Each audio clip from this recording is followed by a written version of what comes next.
Championne du monde, double championne d'Europe de planche à voile RSX, elle a déjà tout gagné. Son dernier défi, décrocher une médaille olympique à Rio, tout de suite dans la tête de Charline Picon. 8e aux Jeux à Londres il y a 4 ans, elle rêve de terminer à 31 ans sa carrière sur un titre olympique, le seul qui manque encore à son palmarès. Pour Esprit Bleu, Charline Picon se confie. Charline Picon, bonjour. Bonjour. Si vous deviez vous définir en 3 mots. Déterminée, sérieuse, motivée. Alors vous êtes championne du monde, double championne d'Europe de planche à voile RSX. C'est quoi le plus dur quand on domine sa discipline? Les autres derrière, elles n'ont qu'une envie, c'est de te manger. Donc il faut du coup continuer à élever son niveau de jeu. Quand on est déjà au plus haut, ça demande encore plus d'efforts et de remise en question. En tout cas, il faut être bien entouré pour se poser les bonnes questions et pas partir dans tous les sens. Vous avez gagné les 2 test events en 2014 et 2015 à Rio. C'est un avantage psychologique sur vos adversaires? C'est sûr que ça me place en favorite, c'est un plan d'eau que j'aime bien. Les adversaires, elles savent que les conditions qu'on peut avoir là-bas, c'est des conditions qui nous correspondent. C'est-à-dire qu'on peut avoir un peu tous les types de vent, donc il faut être très polyvalent. Et après, les conditions qu'on rencontre vraiment souvent, c'est la tranche de vent où je me sens vraiment bien. Et si j'arrive à passer à peu près dans le tas en haut, à la ligne d'arrivée, en général, je suis devant. Alors, cette année au Mondiaux, vous avez terminé 6e, ça a été une déception. C'est une bonne piqûre de rappel à quelques mois des Jeux. C'est sûr qu'une 6e place sur le papier, c'était pas ce que j'allais chercher. Après, ce mondial-là, j'étais peu préparée. J'avais misé plutôt sur un test en prépa physique au mois de janvier. Clairement, j'avais pas préparé un championnat du monde comme on doit préparer un championnat du monde.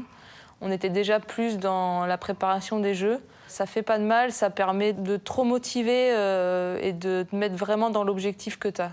Il paraît qu'il vous arrive de rêver que vous êtes championne olympique, mais au sens propre. Oui, c'est vrai. C'est en train de revenir. Ça faisait longtemps que ça ne m'était pas arrivé. En 2015, là, j'ai beaucoup moins fait ce rêve, mais ça m'est déjà vraiment arrivé, notamment en 2014, où le matin, je me suis réveillée vraiment en ayant vécu une médaille olympique pendant la nuit, quoi. Et alors, ça fait quoi? Ça te met bien pour la journée. Vous avez 31 ans, qu'est-ce qu'il y a dans la tête de Charline Picon? C'est Rio et les Jeux Olympiques. Tout mettre en œuvre pour ne rien regretter, se faire plaisir. Pour l'instant, je ne sais pas ce que je vais faire après. Je peux repartir, je peux partir sur d'autres projets. Mais vraiment, en ce moment, c'est ça qui tourne dans ma tête. De quoi vous êtes la plus fière aujourd'hui?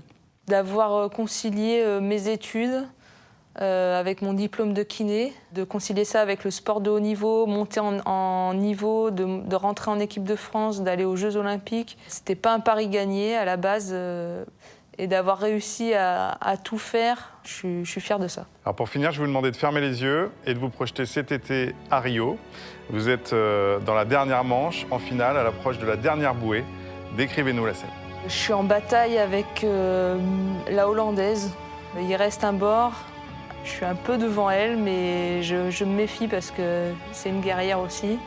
Et j'arrive à la contenir et je passe la ligne d'arrivée. Je sais que j'ai gagné et là, c'est des pleurs. Je peux enfin m'écrouler, laisser aller l'émotion qui est présente depuis plusieurs jours. Et ma famille est là et j'ai vraiment envie de partager ça avec eux, avec mon entraîneur, avec tous les gens qui ont permis de réaliser ce projet, et c'est laisser sortir l'émotion. Vraiment, c'est le truc que j'ai envie de vivre avec mes proches. Merci Charline Picon. Merci à vous.